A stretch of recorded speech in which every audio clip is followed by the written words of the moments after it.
काका या बाहेर या, त्यांना इस्पितळात घेऊन जा.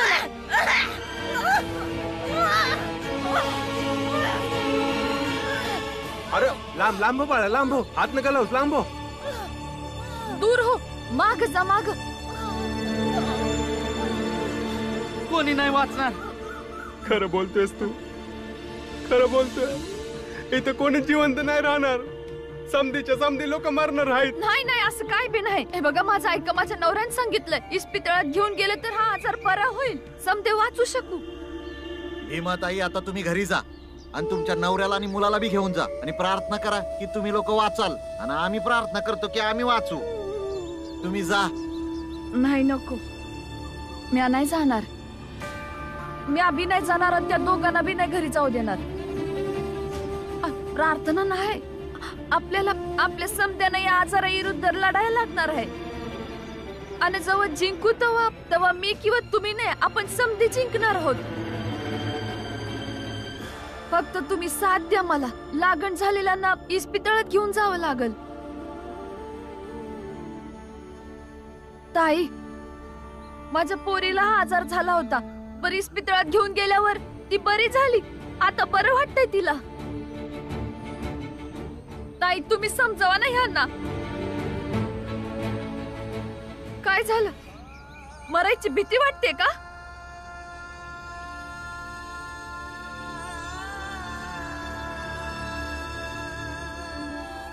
मग सांगा, काय करायचं आहे?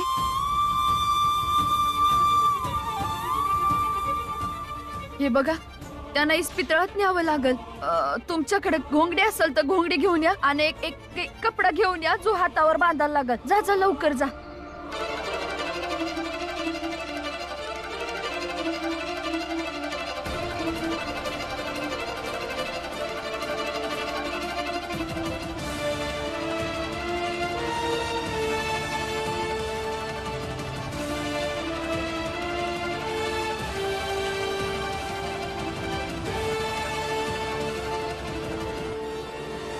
कोणतं औषध देऊ? हा, या 2 लाल गोळ्या ह्यांना द्या. आणि ह्यामधून डॉक्टर,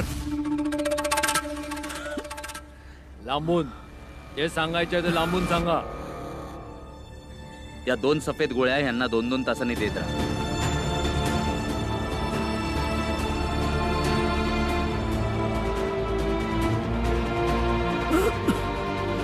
सांभाळून सांभाळून. आलं आलं, इथंच ठेवा, खाली ठेवा. बाळ इकडे, तुम्ही तर लांब उभा राहा. तू इथे कशा पायी आली? पोरं, गंगा, मीरा तिकडे समधी एकटी असतील. तुम्ही आलात म्हणून. हे बघा, पहिला यांच्यावर उपचार करा, नंतर माझ्यावर ओरडा तुम्ही. या ये बाजूला वा. शेठजी, शेठजी, आपल्या समाजातल्या अजून लोकांनी बी प्लेग झालाय. काय बोलतोयस तू? लवकर चला शेठजी, लय भ्या वाटते. शेठजी, त्यासने बी इकडेच घेऊन या. तुमच्या जातीच्या लोकांनी डॉक्टर साहेब इथेच इलाज करतील. तुला काय वाटतं, जिथे तुझे लोक असतील तिकडे आम्ही आमच्या लोकांचा उपचार करणार? जात बघून आजार पसरत नाही आहे ना, तर जात बघून इलाज का करतायत? स्वतःचा जीव वाचवा आणि जातीची लढाई तुम्ही नंतर लढा. तुझ्या ज्ञानाची गरज नाहीये भीमराव. आमच्याकडे वैद्य आहेत बरे करण्यासाठी. चला बाजूला वा, बाजूला वा, रस्ता द्या. चल बाजूला. अहो ऐका ना, यांना औषध द्या ना. तुम्ही दूर व्हा, लांब व्हा. हे बघा, हे जे आहे ते अस्पृश्य समाजातल्या लोकांचे पाप आहे. आणि हे पाप आपल्या इथे आणलं कोणी? तो अस्पृश्य समाजातल्या रामजी सपकाळने. पण आपल्याला घाबरायची गरज नाहीये. आपल्याला लढायचंय, ते पण आपल्या पद्धतीने. आणि तुम्ही सगळेजण वैद्यांवर विश्वास ठेवा. हो, काही जीव गेलेत, जाऊ द्या. असे समजा की या यज्ञामध्ये ही आहुती आहे. कधीपर्यंत असं चुकीचं बोलून भडकावणार आहात शेठजी? हे लोक कमी शिकलेली आहेत, तरी सुद्धा इस्पितळात उपचार घेत आहेत. आणि तुम्ही इथं लोकांना चुकीच्या गोष्टीची माहिती देऊन वैद्य वैद्य करत बसलायसा. मला मान्य आहे की वैद्यांचा उपचार लय चांगला आहे, तरी सुद्धा त्यांच्या चिकित्सा प्रणालीमध्ये या रोगावर आतापर्यंत काय बी औषध नाही आलंय. हा एका जीवाणूमुळे होणारा रोग आहे आणि याचा उपचार फक्त आणि फक्त इंग्रजी औषधं घेतल्यामुळेच होईल. आणि यामुळे मला असं वाटतंय की तुम्ही लोक वैद्यांच्या भरोश्यावर न बसता औषधं घेऊन बरं व्हावं. कुलकर्णी येडा आहेस का तू? बघ इथं परत बोलू नकस असं. तुला काय वाटतं? तुला हेच वाटतं ना का आपल्या स्पृश्य जातीतले लोक त्या अस्पृश्य लोकांच्या बरोबर उपचार घ्यायला पाहिजे? उपचाराच्या भानगडीत धर्मभ्रष्ट करायचंय का? धर्म नंतर वाचव मंगेश, आधी आपला जीव वाचव. आणि तुम्ही लोक सुद्धा ऐकून घ्या, आपला उपचार तिथंच करा जिथं जीव वाचल. आणि एकदा तरी इस्पितळात जाऊन या आणि बघा तिथं जेवढे लोक भरती झाले आहेत त्यातली मरणाऱ्यांची संख्या कमी आहे. आणि सोबत याची सुद्धा माहिती घ्या की या गावात किती लोक या आजाराने मेले आहेत. हीच तर विचार करायची गोष्ट आहे कुलकर्णी, की त्यांच्यामधील लोक कमी का मरतायत. यामुळे नाही की ते दवाखान्यात जात आहेत, तर यामुळे की ते लोक घाणीत राहतात म्हणून. आणि आपण लोक त्यांच्यापेक्षा जास्त स्वच्छ पद्धतीने आमच्यापेक्षा त्या लोकांना हा रोग कमी लागेल. अरे खरं तर त्यांच्याद्वारे पसरलेला रोग आहे हा. त्यांना असं वाटतं की आपली लोक जास्त मेली पाहिजेत आणि त्यांचे कमी. समजलं? बरोबर बोललात शेठ, मी देखील हेच सांगणार होतो. त्यांची हीच इच्छा आहे की आम्ही लोक कसंही करून दवाखान्यात गेलो पाहिजेत आणि त्यांना आमची चेष्टा करता येईल की बघा आले स्पृश्य समाजातील लोक, आणून दाखवले ना त्यांना आमच्या समोर. वाह, चांगलं ढोंग करता तुम्ही लोक. ही तर हद झाली. बरोबर हाय, शेठजी बरोबर बोलतायत. आमचा जीव गेला तरी चालेल, पण आम्ही तिथं जाणार नाही. ऐकलं? तुझ्यापेक्षा जास्त हुशार आहेत ही लोक. धन्य आहे तुम्ही लोक. ए कुलकर्णी, अरे झाली का तुझी बडबड? तर मग जा ना भाऊ, जा. चल चल चल.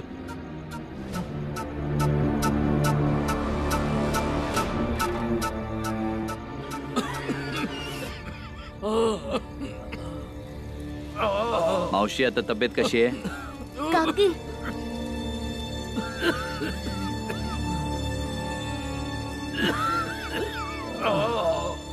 याची तब्येत बरी वाटते आता?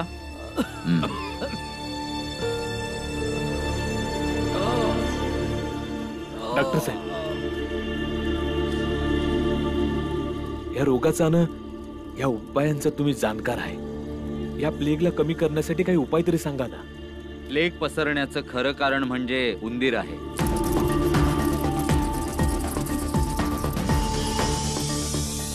तुमच्या घराच्या आजूबाजूला अशी व्यवस्था करा की ज्यांनी ही उंदरं पळून गावाच्या बाहेर जातील. इतके तर आम्हालाही माहिती आहे की प्लेग उंदरांमुळे पसरतो, पण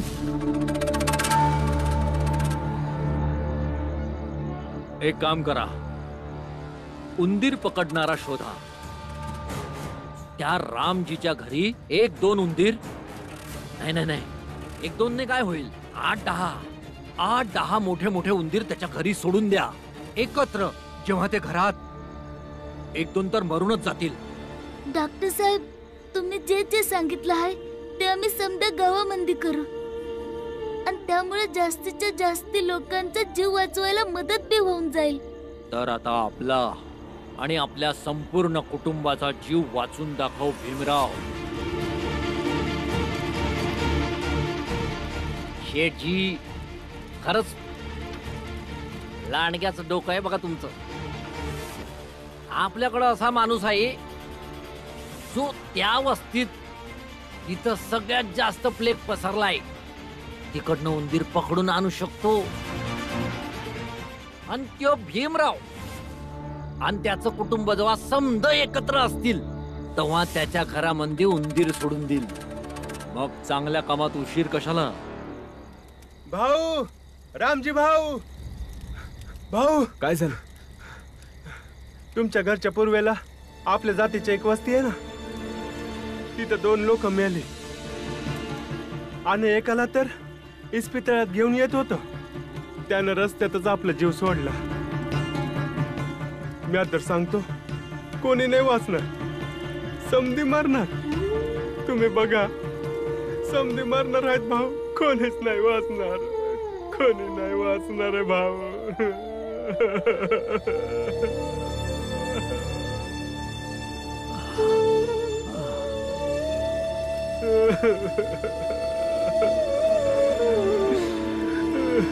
घाबरू नका, उठ,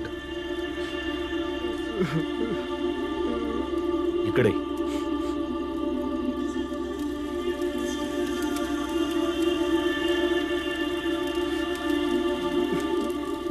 मी समजू शकतो आपल्या जवळच्याला गमवायचं दुःख लय मोठं असतं, पण जे लोक आयुष्याची लढाई लढतायत त्यांच्यामुळे हातबलता आणि लाचारी दाखवशील तर ते हरून जाते. आणि हे बी समजतो की हे समजे नाही वाचणार आहे, पण हारलेले लोक आजाराच्या अगोदरच मरून जातील.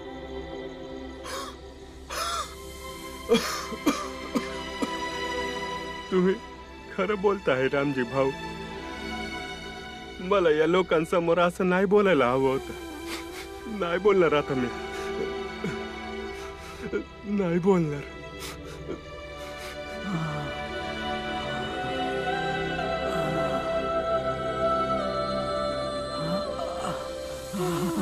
काका लय दुखतंय का? हो, खूप दुखतंय. काका हे फक्त सहन करा आणि लढा या दुखण्याशी, आणि मग दुखणं मरल आणि तुम्ही जिंकाल. मला सहन नाही होत आहे, खूप दुखतंय. असा दुखणं कधी नाही झालं. असं दुखणं तर आपल्यासनी रोज रोज होतं, पण आपण त्याच्या संग लढत असतो ना. जसं कधी आपल्यासनी पाणी प्याय नाही दिलं जात, तर कधी आपल्या वाटा थांबवल्या जातात. या झाडू आणि मडक्याच्या शिवाय आम्ही त्या गावात नाही जाऊ शकत. तर कधी आपल्या पाय विद्यालय बंद केले जातात. भीमराव किंवा त्याच्या जातीतला कुठलाही मुलगा या विद्यालयात कधीच नाही शिकणार. तर कधी दवाखाना बंद केला जातो. पण हा दवाखाना, हे डॉक्टर, या औषधी सगळं आमचं आहे. या सगळ्या गोष्टी आमच्या समाजासाठी, तुमच्यासाठी नाही. पण आपण ते सहन करत असतो ना, आणि लढून जिंकतो.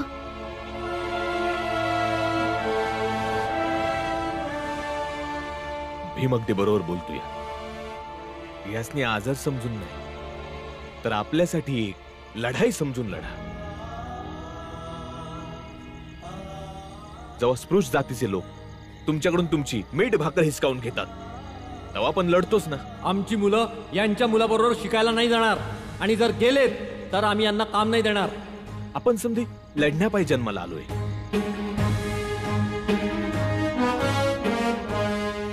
आपल्या प्रत्येक वाटेवर लढाई आहे, तर मग ह्यो प्लेग कसा काय आपल्या हरू शकतो? तर आपल्याला एक संकल्प करायला पाहिजे की आपण ह्या प्लेगला हरून इथनं बाहेर काढून टाकूया.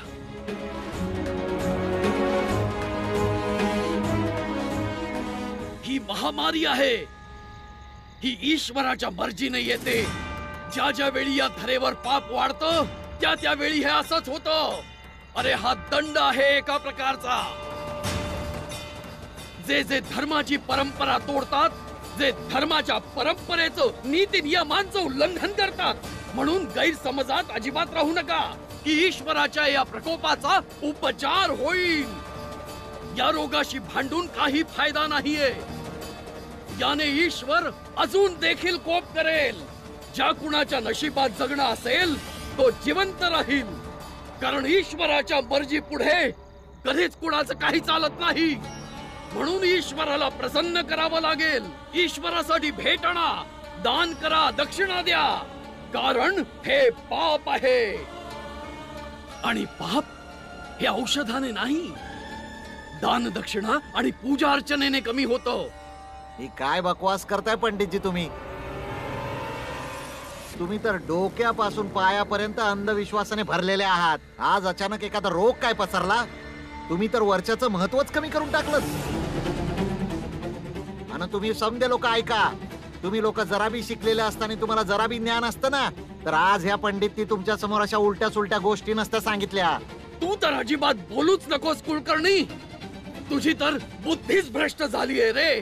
बुद्धी माझी नाही, तुमची आणि या गावकऱ्यांची भ्रष्ट झाली आहे. खरी गोष्ट इथं कुणाच्या डोक्यातच घुसत नाहीये. त्यामुळे इथं उभं राहून रोगावर विचार न करता अंधश्रद्धेच्या गोष्टी करताय.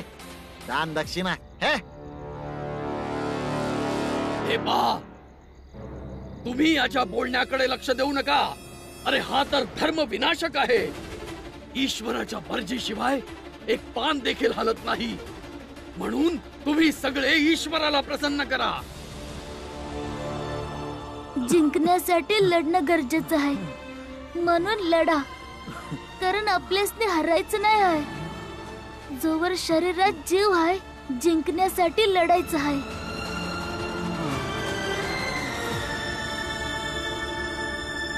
रामजी, तू भीम आणि वहिनीला घेऊन घरला जा. जेवण वगैरे जेवून जरा आराम कर, कारण घरला बी ताई आणि पोरं तुझी वाट बघत असतील. बाकी आम्ही समजे आहोतच लोकांची देखभाल कराया. रामजी भाऊ, रामजी भाऊ,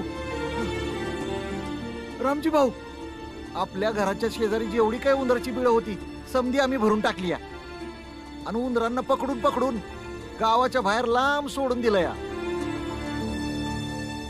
हे काम लय हुशारीनं आणि सांभाळून करायला पाहिजे, कारण उंदराच्या संपर्कामध्ये आल्यानं हे रोग होऊ शकतो. नाही रामजी भाऊ, आम्ही उंदरांना नाही पकडत आहे. अहो, त्यांना तर आम्ही उंदराच्या पिंजऱ्यात पकडतोय. आता आपण राहतोय तिथून लवकरच उंदर नाहीशी होतील. फक्त आपल्या जातीच्या वस्तीत नाही, तर समद्या गावामध्ये काम करा. मग जीव कुणाचा बी का असला, पण जीव वाचला पाहिजे. मग तो आपल्या जातीचा असो किंवा मग आपल्या जातीचा नसो. होय रामजी भाऊ, बरं. पंडितजी, आपल्या समाजातले 4 लोक अजून मेले. काय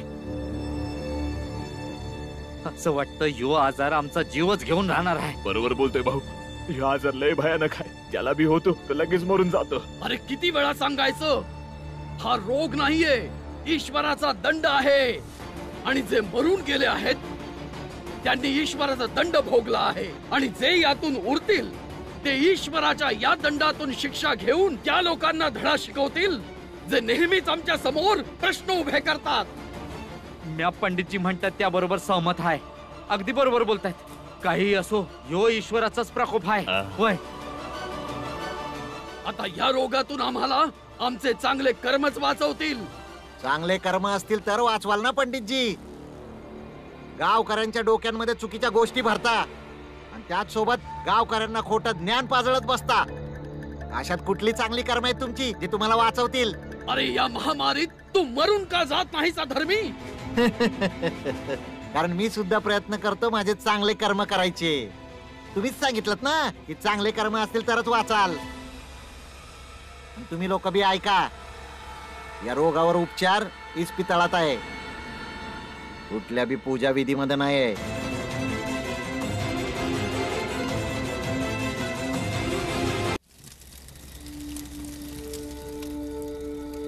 गंगाताई, पाणी पिऊन घे ना.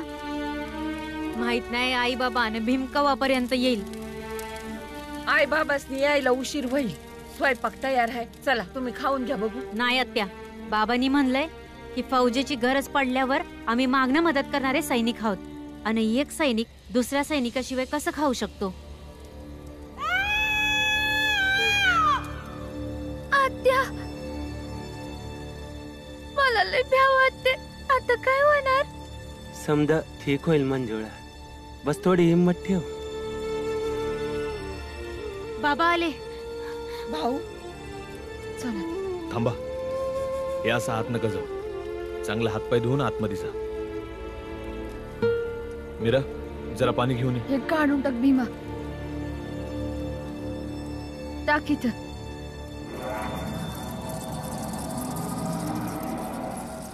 काय करायचं या उंदरांचं? मागो मागो.